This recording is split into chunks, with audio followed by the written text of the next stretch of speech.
మహిళలకు విద్య, ఉద్యోగం, రాజకీయాలు మరియు కుటుంబాలలో స్వేచ్ఛ, అవకాశాలు, గౌరవం కల్పించడం ద్వారా సమానత్వ ప్రపంచాన్ని నిర్మించవచ్చు. ఇది సామాజిక అడ్డంకులను తొలగించి వారి పూర్తి సామర్థ్యాన్ని చేరుకోవడానికి సహాయపడుతుంది. తద్వారా బలమైన కుటుంబాలు, సంఘాలు, దేశాలు ఏర్పడతాయి. ఎందుకంటే మహిళల భాగస్వామ్యం ఆర్థికంగా, సామాజికంగా పురోగతికి కీలకం.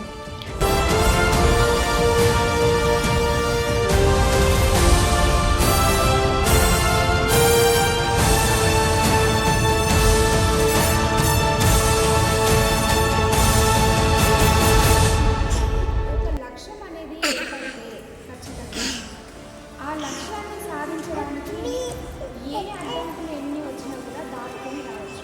మీరు ఇక్కడ ఫస్ట్ టైం వచ్చారు కదా, మీరు ఇక్కడ రావడానికి చాలా ప్రాబ్లమ్స్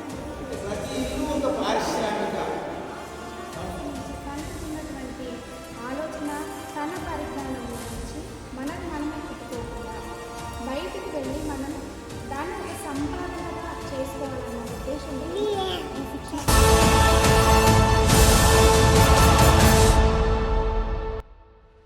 మహిళల స్వేచ్ఛ, సమానత్వం అనేది కేవలం ఒక ఆశయం కాదు. అది సుస్థిర అభివృద్ధికి, ప్రగతిశీల సమాజ నిర్మాణానికి అత్యంత అవసరం. విద్య, విధానపరమైన మార్పులు, సామాజిక అవగాహన ద్వారా ఈ లక్ష్యాన్ని మహిళలందరూ సాధించవచ్చు.